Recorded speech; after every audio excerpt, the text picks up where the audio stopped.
Hello my dear students, today we are going to revise worksheet of English. Okay, so let's start. सबसे पहले इसमें देखिए आपका subject English syllabus जो है वो लेसन है, लेसन नंबर 6 to 11 जो आपकी कोर्स बुक है स्काई लार्क, उसके चैप्टर नंबर 6 से लेके 11 तक आएगा. पोएम है, पोएम कौन सी आएगी, द रॉबिन. और ग्रामर के चैप्टर नंबर 12 से लेके 16 तक और 18 चैप्टर, मतलब 12, 13, 14, 15, 16, 16 के बाद 18, 17 नहीं आएगा. ठीक है, चलिए पेपर स्टाइल क्या है आपका. सबसे पहले अनसीन पैसेज आएगा जो कि आपको पढ़ाया जा चुका है और एक बार वापस से हम रिवाइज करा देंगे इसको. अनसीन पैसेज को 5 मार्क्स का होगा. क्वेश्चन नंबर 2 है आंसर द फॉलोइंग क्वेश्चंस. ये जो आंसर द फॉलोइंग क्वेश्चंस है ये 8 मार्क्स के होंगे. क्वेश्चन नंबर 3 होगा कंप्लीट द पोएम जो कि 4 मार्क्स का होगा. Question number 4 word meanings 3 marks की आएंगी. क्वेश्चन नंबर 5 आएगा. क्वेश्चन नंबर 5 में सब क्वेश्चंस दिए हुए ABCD. तो फर्स्ट A आएगा इसका मेक सेंटेंसेस 3 मार्क्स का होगा. B fill in the blanks भी 3 मार्क्स का है. C में रेफरेंस टू कॉन्टेक्स्ट आएंगे वो 4 मार्क्स के होंगे. और D में जंबल वर्ड्स आएगा. ठीक है, after that question number 6 do as directed जो कि 30 मार्क्स का होगा. और डू एज डायरेक्टेड में जो ग्रामर पोर्शन है वो पूरा कंप्लीट होगा. क्वेश्चन नंबर 7 है right a compo on national flag और अ विजिट टू अ जू. तो ये मैंने आपको ग्रामर टेक्स्ट बुक में बताया था कि नेशनल फ्लैग और विजिट टू अ जू आपकी ग्रामर टेक्स्ट बुक में दिया हुआ है, आपको वहाँ से याद करना है. और क्वेश्चन नंबर 8 है write an application to the principal for 3 days sick leave. ये मैंने आपको उसका PDF भी भेजा था, तो ये आपको याद करें जो 5 मार्क्स का होगा. और कॉम्पो और एप्लीकेशन दोनों 5-5 मार्क्स के होंगे. और कॉम्पो में चॉइस होगी और एप्लीकेशन में नहीं होगी. चलिए let's start the worksheet English. Question number 1 read the passage and answer the following questions. ये क्वेश्चन जो है ये अनसीन पैसेज मैंने आपको कराया था हिमालय का, एक बार मैं वापस से अपने लाइव लेक्चर में करा दूंगी. ठीक है, now question number 2 answer the following questions. तो यहाँ पर क्वेश्चन हम स्टार्ट करते हैं. First question is what was beauty doing when John unlocked the stable door. Beauty क्या कर रही थी जब जॉन ने स्टेबल का जो डोर था अनलॉक किया. स्टेबल मतलब अस्तबल. तो answer is beauty was sleeping in the stable. तो बहुत ही छोटा सा आंसर है, आपको कैसे याद करना है, Beauty was sleeping in the stable. ठीक है, क्वेश्चन नंबर 2 आ जाएगा who was Beauty's master what happened to his wife. Beauty के जो मास्टर थे वो कौन थे और उनको उनकी वाइफ को क्या हुआ था. ब्यूटी के मास्टर की जो वाइफ थी उनको क्या हुआ था.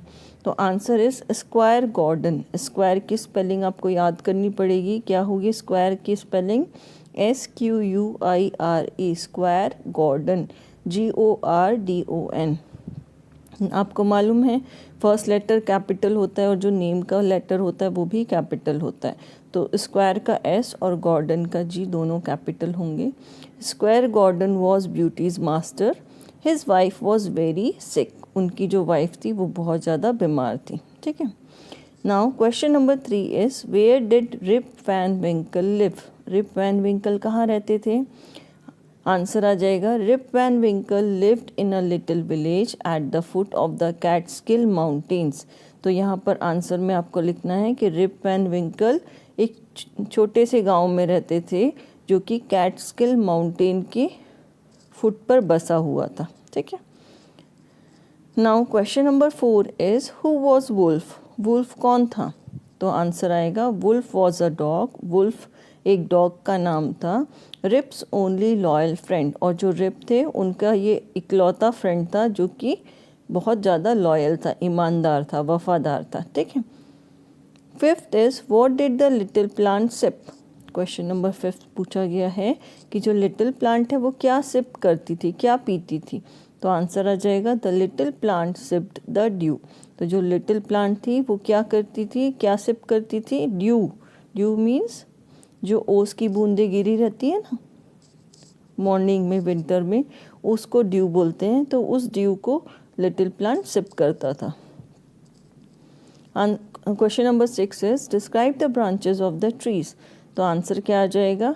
The branches were cylinder. यहाँ पर क्वेश्चन में पूछा गया है जो ट्रीज से उनके ब्रांचेस को हमें डिस्क्राइब करना है, उनकी जो शाखाएं थी उनको हमें डिस्क्राइब करना है कि वो कैसी थी। तो यहाँ पर आंसर आएगा the branches were cylinder spread far and wide. जो ब्रांचेस थी वो कैसी थी? सिलेंडर थी, बहुत दूर तक फैली हुई थी और चौड़ी थी। स्प्रेड फार मतलब बहुत दूर तक फैली हुई थी और वाइड थी, चौड़ी थी। ठीक है। 7th is what kind of questions would the baby elephant asked. अब इसमें 7 क्वेश्चन पूछा गया है कि बेबी एलिफेंट किस टाइप के क्वेश्चंस को पूछता था। आपको मालूम था ना, ये चैप्टर मैंने पढ़ाया था कि इसमें जो बेबी एलिफेंट था बहुत क्यूरियस था और हर चीज़ों पर क्वेश्चन पूछता था। तो आंसर क्या आएगा? The baby elephant was curious. Curious मतलब उत्सुक, जिज्ञासु था। जो the baby elephant was curious and would ask questions about anything that he saw और हर्ड और फेल्ट और स्मेल्ट और टच्ड। और वो किसके ऊपर क्वेश्चंस पूछता था? जिसको भी वो देखता था, जिसको भी वो सुनता था, जिस भी चीज़ को वो फेल्ट करता था, फील करता था, जिसको भी स्मेल करता था और जिसको भी टच करता था, उन सब के ऊपर वो क्वेश्चंस पूछता था। ओके, तो यहाँ तक क्वेश्चन नंबर 7 है। ये बहुत इजी क्वेश्चन है, इनको आपको सिर्फ याद नहीं करना है, आपको इनको लिख लिख के भी प्रैक्टिस करनी है। Right, after that question number 8, who was Geppetto? Geppetto कौन था? Who was Geppetto? What did he do to earn his living? अब इस क्वेश्चन में पूछा गया है कि Geppetto कौन था और वो अपनी जीने के लिए, लिविंग को चलाने के लिए, अपनी लाइफ को चलाने के लिए वो क्या करता था। तो आंसर है Geppetto was a poor man. Geppetto कौन था? एक पुअर मैन था, गरीब आदमी था। He made puppets from pieces of wood. और वो पपेट्स बनाता था, जो लकड़ी के टुकड़े होते थे उनसे वो क्या बनाता था? पपेट बनाता था। ओके, चलिए हमने कितने क्वेश्चंस कर लिए? हमने 8 क्वेश्चंस कर लिए हैं। अब हमें क्वेश्चन नंबर 3 है right the complete poem the robin. जो रॉबिन है, रॉबिन पोएम है ना, उसको आपको यहाँ पर याद करनी है और लिखनी है। ठीक है। Question number 4 is right the meaning of given words. अब यहाँ पर कुछ वर्ड्स दिए हुए हैं, उनकी मीनिंग लिखनी है। फर्स्ट है belly. Belly means stomach, belly means पेट। ठीक है, stomach. Second is caravan. Caravan क्या होता है? A house on wheels. जो चक्कों के ऊपर जो घर बना होता है उसे हम बोलते हैं caravan. Third is evil. Evil मतलब होता है बुरा। ठीक है, तो इविल का क्या हो जाएगी मीनिंग? विग्ड। Fourth is wintry weather. Wintry weather का मतलब कोल्ड वेदर, ठंडा मौसम। ठीक है। Fifth is might. माइट का मतलब होता है ताकत, power and strength. Sixth is clamour. Clamour का मतलब होता है लाउड नॉइज, मतलब बहुत तेज आवाज़। Seventh is curious. क्यूरियस का मतलब होता है ईगर टू नो समथिंग, किसी चीज़ को जानने की इच्छा रखना, जिज्ञासु होना, इच्छुक होना किसी चीज़ को जानने की। 8 इज कैग। कैग का मतलब होता है स्मॉल बैरल, छोटा सा जो ड्रम होता है ना उसे हम कैग बोलते हैं। ठीक है, चलिए क्वेश्चन नंबर 5 इज, अब क्वेश्चन नंबर 5 मैंने बताया था सब क्वेश्चंस में डिवाइडेड है। तो सब पहला है ए, मेक सेंटेंसेस। तो आपको फर्स्ट आपका क्या पढ़ना है? अराइव्ड। अराइव्ड का आपको एक सेंटेंस बनाना है। She arrived at 10 o'clock। आप कुछ भी बना सकते हैं कि राम अराइव्ड एट 5 o'clock, जो भी आपको यहाँ पर लगे आप उसका सेंटेंस बना सकते हैं, ये भी आप याद कर सकते हैं। ठीक है। Second is realise. I realise my mistake. Realise मतलब महसूस करना या फील करना, मुझे अपनी गलती पता चली या रियलाइज़ किया मैंने। आई रियलाइज माई मिस्टेक। ठीक है। Third is glad. ग्लैड का मतलब होता है खुश होना। I am glad to meet you, मतलब मुझे बहुत खुशी हुई आपसे मिलकर। Fourth is searching. सर्चिंग का मतलब होता है ढूंढना। I am searching for my pen, मैं अपना पेन ढूंढ रहा हूँ। Fifth is sweetly. स्वीटली मतलब बहुत ही मधुर तरीके से या बहुत ही क्या बोलेंगे उसे, बहुत ही प्यार से। द गर्ल सैंग स्वीटली, तो जो लड़की थी उसने बहुत ही अच्छा गाना गाया। स्वीटली मधुर मतलब बहुत मीठा गाना गाया, ठीक है। 6th is stage, Ram stage in a hostel. Stage मतलब रुकना, कहीं पर रहना, तो राम कहाँ रहता था, हॉस्टल में। 7th इज ओबीडियंट, ओबीडियंट का मतलब होता है आज्ञाकारी, जो सब कहना मानता हो उसको बोला जाता है। Sita is an obedient girl, Sita एक आज्ञाकारी लड़की है। या आप किसी का और नाम लिख सकते हैं यहाँ पर, राम हो गया, रघु हो गया, राघव हो गया। Raghav is an obedient boy, girl की जगह राघव क्या हो जाएगा, बॉय हो जाएगा, ठीक है। Underneath, the snake lives underneath the bark of the tree. Underneath मतलब उसके नीचे, तो स्नेक कहाँ रहता था, जो पेड़ की छाल है उसके नीचे रहता था, ठीक है। चलिए question number 5 is fill in the blanks. अब हमें question number 5 fill in the blanks करना है। इसका फर्स्ट है the baby elephant dash on his back, तो यहाँ आ जाएगा the baby elephant fell on his back. Second is he had a jolly time dash his brothers and sisters, तो यहाँ पर आ जाएगा he had a jolly time spanking his brothers and sisters, enjoy करना, ठीक है। Third is the name of the puppet maker was, puppet maker का क्या नाम था, जिपैटो। स्पेलिंग याद रखिएगा, जिपैटो में डबल पी भी आएगा और डबल टी भी आएगा, GEPPETTO, Geppetto. Fourth is the fox told Pinocchio all about a place called a fun island. अब जो फॉक्स मिला था पिनोक्यू को, उसने फन आइलैंड के बारे में उसको सारी बात बताई थी।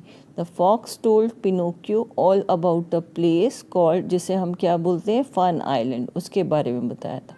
इसको मैंने आपको पहले भी बताया, इसको इजलैंड नहीं पढ़ते क्योंकि एस साइलेंट हो जाता है, तो हम इसको क्या पढ़ते हैं, आइलैंड पढ़ते हैं, ठीक है। Now question number fifth fill in the blanks is the robin sang sweetly. Sixth is let all give praise for the fruits, हमें सारी प्रशंसा किसके लिए देनी चाहिए, फ्रूट्स के लिए, तो यहाँ पर आ जाएगा late all give praise, PRAISE, praise मतलब प्रशंसा, तारीफ करना। Seventh is John was caring towards, John किसकी देखभाल करता था, ब्यूटी की। जॉन वॉज केयरिंग मतलब जॉन बहुत केयरिंग था, बहुत ध्यान रखता था किसका, ब्यूटी का। ब्यूटी कौन थी, हॉर्स थी। Eighth is doctor White came to check, doctor White किसको मिलने आए थे, मिसेस गॉर्डन को। तो आप कैसे लिखेंगे, M capital MRS dot G capital GORDON, Gordon, ठीक है। चलिए क्वेश्चन नंबर 5 का C, reference to context. First है there is not a moment to lose, who said these to whom. अब किसने बोला कि अब हमारे पास बिल्कुल भी टाइम नहीं है उसको लूज़ करने के लिए, ठीक है। तो ये who said this to whom, तो आंसर आ जाएगा Squire Gordon said these to John. यहाँ पर स्क्वायर गॉर्डन सेड आएगा, said these to John. Squire Gordon ने किसको बोला था, ये जॉन को बोला था। B question is where did they have to go, उन्हें कहाँ जाना था, तो आंसर आएगा they had to go to doctor White's house to bring him.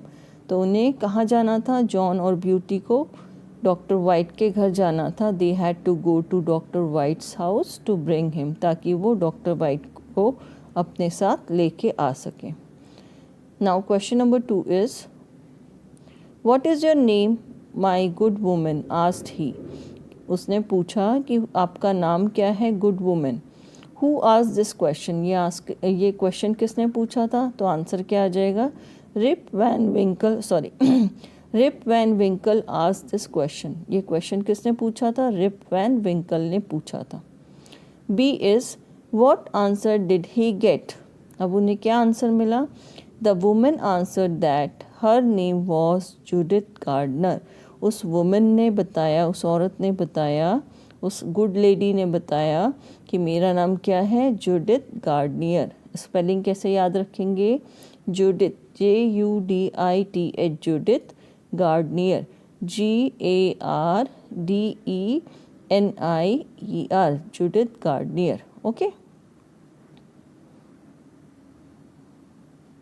now third reference to context is I am improving every day. A, who is I? तो यहाँ पर कौन बोल रहा है कि मैं डे बाय डे इम्प्रूव कर रहा हूँ? Answer is the acorn in the I. The acorn था, अकॉन मतलब जो सीड था वो बोल रहा है कि मैं आई हूँ यहाँ पर, ठीक है। B is what is the meaning of the word improving. यहाँ पर पूछा जा रहा है इम्प्रूविंग का मीनिंग क्या होगा। Here improving means becoming stronger and growing up. तो इस क्वेश्चन में इम्प्रूविंग का मीन्स है कि रोज़ आप धीरे धीरे स्ट्रॉन्ग होना और बड़ा होना, ठीक है। चलिए question number 4 reference to context is where are you going Pinocchio. अब ये where are you going Pinocchio किसने बोला? A, who said these words, ये वर्ड किसने बोले? आंसर आएगा the good fairy said these words. किसने बोला? ये गुड फेयरी ने बोला कि ये where are you going Pinocchio, ठीक है। B is what was Pinocchio's reply. Pinocchio ने क्या बोला? आंसर आएगा ही said he was going to school. उन्होंने पिनोकियो ने बोला कि मैं कहाँ जा रहा हूँ? स्कूल जा रहा हूँ, ठीक है। चलिए क्वेश्चन नंबर 5 का डी सब क्वेश्चन है जम्बल्ड वर्ड्स। जम्बल्ड वर्ड्स में फर्स्ट दिया हुआ है विप। विप यहाँ पर मैंने सही करके लिखे इन वर्ड्स को और इनको हम जंबल करके देंगे, मतलब मिक्स करके देंगे। हो सकता है पी पहले हो, एच बाद में हो, आई हो उसके बाद और डब्लू हो। तो आपको इनकी स्पेलिंग्स याद होनी चाहिए। तो पहला क्या होगा? Whip, WHIP whip. सेकेंड है सैडल। सैडल की स्पेलिंग क्या हो जाएगी? SADDLE saddle. Third is galloped. Galloped की spelling GALLOPED galloped. Fourth is horse, HORSE horse. Fifth is bridge, BRIDGE bridge. Sixth is straw, STRAW straw. Seventh is stroll, STROLL stroll. Eighth is throng. Throng की spelling होगी THRONG throng. Ninth is shoot. तो shoot की spelling क्या होगी? SHOOT shoot. Tenth is branch, BRANCH branch. Okay, तो ये आपको spellings याद करनी है और जब जंबल वर्ड्स आएंगे उनको करेक्ट करके लिखना। चलिए do is directed. First is underline the correct verbs given in the brackets. यहाँ पर ब्रैकेट्स नहीं, ऑब्लिक में मैंने दिया है हैज़ और हैव। इनमें से जो सही वर्ब्स होंगे उन्हें आपको अंडरलाइन करना है। फर्स्ट दिया हुआ है ए, they has or have a private jet. तो आपको मैंने हैज़ और हैव का जब यूज़ सिखाया था तो मैंने बताया था हैज़ का यूज़ होता है सिंगुलर के साथ, ही शी इट या नेम के साथ, और हैव का यूज़ कहाँ करते हैं हम? प्लूरल के साथ, जो एक से ज़्यादा है। तो यहाँ पर सब्जेक्ट है दे, दे मतलब क्या है? ये प्लूरल है, तो इसके लिए क्या यूज़ होगा? They have a private jet. तो आप किस पे अंडरलाइन करेंगे? हैव पर। बी दिया हुआ है once I have or had a pet monkey. देखो यहाँ पर वंस मतलब पहले, यहाँ पर हैव इसलिए नहीं आएगा क्योंकि इसकी मीनिंग क्या हो रही है कि मेरे पास पहले एक पेट मंकी था, मतलब ये पास्ट की बात हो गई, इसलिए यहाँ पर क्या आ जाएगा? Had. Once I had a pet monkey, तो आपको अंडरलाइन करना है हैड को। C is we have or had a party last night. अब यहाँ पर भी देखो वी के साथ हम हैव यूज़ करते हैं, पर यहाँ पर लास्ट नाइट बोला गया, मतलब ये पास्ट सेंटेंस है, पास्ट वाला सेंटेंस है, तो इसके लिए क्या यूज़ करेंगे? We had a party last night. Okay. D is Roshni have और has gone to the gym. तो रोशनी क्या है? सिंगुलर है, मतलब रोशनी एक है, एक गर्ल का नाम है यहाँ पर, तो रोशनी के साथ क्या यूज़ होगा? Has. Roshni has gone to the gym. E is I do not has or have a blue pen. तो यहाँ पर क्या आ जाएगा? I do not have. यहाँ पर किसको आपको अंडरलाइन करना है? हैव को अंडरलाइन करना। किसको अंडरलाइन करेंगे आप? हैव को। I do not have a blue pen. Okay, चलिए second is match the verb with adverb. इन वर्ब को एडवर्ब के साथ आपको मैच करना है। तो मैंने यहाँ पर डायरेक्ट आंसर ही दिए हुए हैं। तो पहला ए है ड्रॉ के साथ, ड्रॉ वर्ब है और इसके साथ जो एडवर्ब आएगा वो क्या आएगा, नीटली। बी ड्राइव, ड्राइव के साथ सेफली। सी रीड, रीड के साथ क्या आएगा adverb, loudly. D is walk, walk के साथ क्या आएगा, स्ट्रेट। ई लिसन, लिसन के साथ क्या आएगा, केयरफुली। एफ वर्क, ये सब क्या है जो कॉलम ए में दिए हुए ये सब क्या है, वर्ब है और इन्हें हमने एडवर्ब के साथ मैच किया है। तो सी ई लिसन, लिसन के साथ आएगा केयरफुली और एफ वर्क, वर्क के साथ आएगा हार्ड। ओके, चलिए question number 3 is underline the how, where and when adverbs. अब यहाँ पर जहाँ हाउ, हाउ मतलब कैसे, वेयर मतलब कहाँ एडवर्ब और व्हेन मतलब कब एडवर्ब, कब हो रहा है ये सब चीज़ें, ठीक है। ही विजिट्स माई हाउस ऑफन, तो ये कौन सा एडवर्ब हुआ, व्हेन एडवर्ब। कब वो विजिट करता है मेरे घर पर, कभी कभी। B Krishna is singing upstair, ये कौन सा एडवर्ब हो गया, वेयर एडवर्ब, तो आपको अपस्टेयर को अंडरलाइन करना है। सी है why are you going there, ये भी क्या है, वेयर एडवर्ब है, तो यहाँ पर देयर को हम क्या करेंगे, अंडरलाइन करेंगे। D is it is recess time now, now क्या है, नाउ को अंडरलाइन करेंगे, ये व्हेन एडवर्ब कहलाएगा। E is I eat street food sometimes, तो यहाँ पर समटाइम्स क्या हो जाएगा, सम जो हो जाएगा वो क्या हो जाएगा, व्हेन एडवर्ब होगा।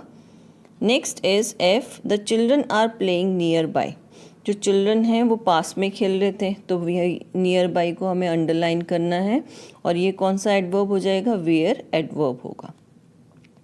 जी इज़ गो आउटसाइड, यहाँ पर आउटसाइड क्या हो जाएगा, आउटसाइड को अंडरलाइन करना है और ये वेयर एडवर्ब को शो करेगा। H is you can drive this car anywhere, anywhere को अंडरलाइन करना है और एनीवेयर शो कर रहा है वेयर एडवर्ब को। I is she Drew neatly, तो ये नीटली को अंडरलाइन करेंगे और ये शो करेगा हाउ एडवर्ब को, कि वो कैसे ड्रॉ करती थी, ठीक है। J the cats are sitting peacefully, ये भी यहाँ पर पीसफुली को अंडरलाइन करना है और ये हाउ एडवर्ब को शो करेगा। चलिए question number 4, underline the preposition in the following. Preposition मैंने आपको बताया था, the word which is used before noun और प्रोनाउन इज कॉल्ड प्रीपोजिशन। जो नाउन और प्रोनाउन के लिए यूज़ किया जाता है, उनके रिलेशन को शो करता है, उसे हम प्रीपोजिशन बोलते हैं। ए look at these flowers, sorry यहाँ पर क्या आ जाएगा, एट प्रीपोजिशन है तो एट को अंडरलाइन करेंगे। B my bike is park near the gate, ये नियर जो है ये भी प्रीपोजिशन है, तो ये नियर को अंडरलाइन करना है हमें। C is the giant lumped up, sorry the lion jumped upon the goat, upon क्या है, ये भी प्रीपोजिशन है, तो आप इसको अंडरलाइन करेंगे।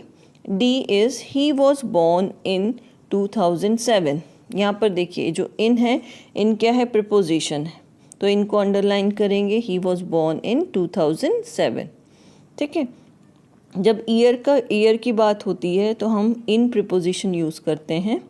ई is the table is made of wood, of क्या हो जाएगा, प्रीपोजिशन हो जाएगा। F is mango fell from the tree, mango पेड़ से गिर रहा है, तो यहाँ पर क्या है, गिरता है, तो यहाँ पर क्या आ जाएगा, फ्रॉम क्या है, प्रीपोजिशन है, ठीक है। जी is D comes after C, D C के बाद आता है, तो यहाँ पर आफ्टर को हम अंडरलाइन करेंगे, ये भी प्रीपोजिशन है। एच है moon revolves around the earth, moon किसके अर्थ रिवॉल्व करता है, चारों तरफ अर्थ के, तो अराउंड क्या आएगा, प्रीपोजिशन आएगा। Now fifth is fill in the blanks using and but or, हमें फिलअप करने हैं, मतलब फिल इन द ब्लैंक्स हैं और हमें यूज़ करना है एंड बट और को यूज़ करना है। First is do you want to buy a pencil dash on an eraser, तो यहाँ पर और आ जाएगा क्योंकि यहाँ पर दो चीज़ों के बीच में ऑप्शन चूज़ करने के लिए बोला गया। ये क्या है, ये कंजंक्शंस हमें भरना है इसमें, तो यहाँ पर क्या आ जाएगा, और। I like both fruits and vegetables, मुझे दोनों पसंद है, फ्रूट्स भी और वेजिटेबल्स भी। तो यहाँ पर क्या आएगा, कंजंक्शन एंड आएगा, एंड, AND, एंड। ठीक है। I like apples but my sister likes oranges, तो यहाँ पर क्या आ जाएगा, बट आएगा, BUT, but. I like apples but my sister like oranges. D आ जाएगा, sit here and eat your food comfortably. यहाँ पर सिट हियर के बाद एंड जो है, यहाँ पर एंड को अंडरलाइन करना है और ये कंजंक्शन इस सेंटेंस को जोड़ेगा, sit here and eat your food comfortably. E is, we went to the shop but, तो यहाँ पर आपको किसको अंडरलाइन करना है, इसको, बट को अंडरलाइन करना है, बट इट वॉज क्लोज्ड। ठीक है। एफ में I can read and right, यहाँ पर कौन सा कंजंक्शन आएगा, एंड आएगा, I can read and right. Okay, चलिए नेक्स्ट हमें करना है question number 6, right the correct form of the verbs given in the bracket. अब यहाँ पर ब्रैकेट में दो वर्ब्स दिए हुए, उन्हें हमें चूज़ करके यहाँ पर लिखना है। फर्स्ट दिया हुआ है birds fly oblique flies in the sky. तो आपको मालूम है कि मैंने ये चीज़ पढ़ाई थी जब हमने प्रेजेंट टेंस पढ़ा था, कि जब सिंगुलर होता है तो सिंगुलर के साथ क्या लगता है, जो वर्ब है, वर्ब में एस या ES जुड़ जाता है। ठीक है। अगर सब्जेक्ट सिंगुलर है, अगर ही, शी, इट या कोई सिंगल नाम है, जैसे राम, सीता, हनुमान, इस टाइप का कोई नाम है, उसके ऊपर कोई सेंटेंस है, अगर सिंगल पर्सन के ऊपर सेंटेंस है, तो उसमें जो वर्ब यूज़ होगी उसमें एस या ES जुड़ जाएगी। तो यहाँ पर देखो, और जो प्लूरल होंगे उनके साथ वो वर्ब की फर्स्ट फॉर्म ही रहेगी। फॉर एग्जाम्पल यहाँ पर देखो, अब ए सेंटेंस है बर्ड्स, बर्ड्स क्या है, प्लूरल है, तो फ्लाई आएगा या फ्लाइज आएगा, तो बर्ड्स प्लूरल है तो इसके साथ वर्ब सिंगल फॉर्म में आएगी, fly. Birds fly in the sky. Second, the player catch और कैचेस द बॉल। आपको मालूम है प्लेयर एक से ज़्यादा होते, तो यहाँ पर भी क्या आएगा, वर्ब की फर्स्ट फॉर्म आएगी, कैच, तो प्लेयर कैच द बॉल। सी है, शी ड्रॉ और ड्रॉज इन द क्लास, तो शी के साथ क्या आएगा, शी के साथ आ जाएगा यहाँ पर ड्रॉज। ठीक है, DRAWS, she draws in the class. ठीक है। आपको यहाँ पर ड्रॉ अंडरलाइन है, पर यहाँ पर क्या आना चाहिए, शी सिंगुलर है तो यहाँ पर ड्रॉज आएगा, she draws in the class. फिर नेक्स्ट है द सन, सन सिंगुलर है तो इसके साथ क्या आ जाएगा, rises in the east. E, dogs, dogs के साथ क्या आ जाएगा, बार्क और बार्क्स, तो डॉग्स प्लूरल है तो यहाँ पर क्या आ जाएगा, dogs bark on the strangers. ठीक है, dog barks on the strangers. ठीक है, तो डॉग्स के साथ क्या आएगा, बार्क। एफ है, I listen or listens to music, तो आई के साथ क्या आएगा, first form of verb listen, I listen to music. Question number 7 is write the past form of these words. तो यहाँ पर पास्ट फॉर्म लिखना है, मतलब वर्ब की सेकेंड फॉर्म हमें यहाँ पर लिखनी है। तो ए जंप का क्या हो जाएगा, जंप्ड, सिर्फ ED आपको जोड़ना है। सेकेंड है बी ओपन, ओपन का ओपनड। सी मेल, मेल का मेल्ड। डी लाइक, लाइक का हो जाएगा लाइक्ड। ई स्टार्ट, स्टार्ट का हो जाएगा स्टार्टेड। एफ वॉच, वॉच का हो जाएगा वॉच्ड। जी प्ले, प्ले का हो जाएगा प्लेड। एच कुक, कुक का हो जाएगा कुक्ड। आई कट, कट का सेम ही रहता है, सेकेंड फॉर्म भी और थर्ड फॉर्म भी, तो कट का होगा कट। जे पुट, पुट का भी सेम होता है तो आई यहाँ आ जाएगा पुट। ठीक है। Question number 8 is write the synonyms of these words. Synonym का मतलब मैंने कई बार बताया, S for synonym, S for same. ठीक है, तो सिनोनिम्स मतलब सेम मीनिंग, जिसकी सेम मीनिंग हो। तो पहला दिया हुआ है ब्रीफ, ब्रीफ का मतलब छोटा, तो ब्रीफ शॉर्ट, ब्रीफ का सिनोनिम होगा, सेम मीनिंग होगा शॉर्ट। बी साइलेंट, साइलेंट मतलब चुप, तो साइलेंट का क्या हो जाएगा, क्वाइट। ठीक है। सी फिक्स, फिक्स का क्या हो जाएगा, रिपेयर। डी मेक, मेक का क्या हो जाएगा, प्रिपेयर। ई बिगिन, बिगिन का हो जाएगा स्टार्ट, बिगिन मतलब शुरू करना। एफ क्विक, क्विक का मतलब जल्दी, तो क्विक का सिनोनिम होगा रैपिड। जी सिंपल, सिंपल मतलब आसान, इसका हो जाएगा ईजी। सिंपल का मतलब सरल भी होता है, आसान भी होता है, तो जी सिंपल की सिनोनिम क्या हो जाएगी? ईजी। एच लार्ज, लार्ज का सिनोनिम होगी, लार्ज मतलब बड़ा, तो लार्ज की सिनोनिम होगी, सेम मीनिंग होगी, ह्यूज। आई रिच, रिच मतलब अमीर, तो रिच की सेम मीनिंग होगी, वेल्दी। जे ब्रॉड, ब्रॉड मतलब चौड़ा, ब्रॉड की सेम मीनिंग होगी इंग्लिश में वाइड, या फिर आप ये कह सकते हैं कि ब्रॉड का सिनोनिम क्या होगा? वाइड। ठीक है। Question number 9 is right the antonyms of these words. In words के एंटोनिम्स हमें लिखने हैं।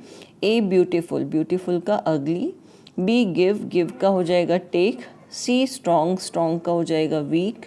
डी अर्ली, अर्ली का लेट, अर्ली मतलब जल्दी और लेट मतलब देर से। ई वेट, वेट मतलब गीला, वेट का अपोजिट होगा ड्राई। एफ कैच, कैच का मतलब होता है पकड़ना, और कैच का अपोजिट होगा ड्रॉप, ड्रॉप मतलब छोड़ना। ठीक है।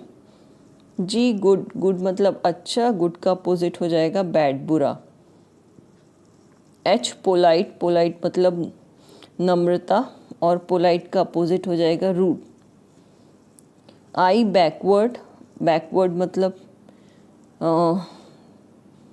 पीछे, और फॉरवर्ड मतलब आगे, बैकवर्ड का अपोजिट होगा फॉरवर्ड। ठीक है। जे लेस, लेस का होगा मोर, लेस मतलब कम और मोर मतलब ज़्यादा। Now question number 7 is right a composition on national flag और अ विजिट टू अ जू। तो ये मैंने आपको बताया है कि आपकी ग्रामर बुक में दिया हुआ है a national flag and a visit to a zoo, और इसका PDF भी मैंने आपको भेजा है, तो आप उसमें से इसको करेंगे, दोनों टॉपिक को करना है। ठीक है। Question number 8 is write an application to the principal for 3 days sick leave. इसका भी PDF मैंने आपको भेजा है, और इसको भी आपको PDF से पूरा याद करना है, और ये दोनों 5-5 मार्क्स के। Okay, so that's all. Best of luck for your annual exam. Revise it well.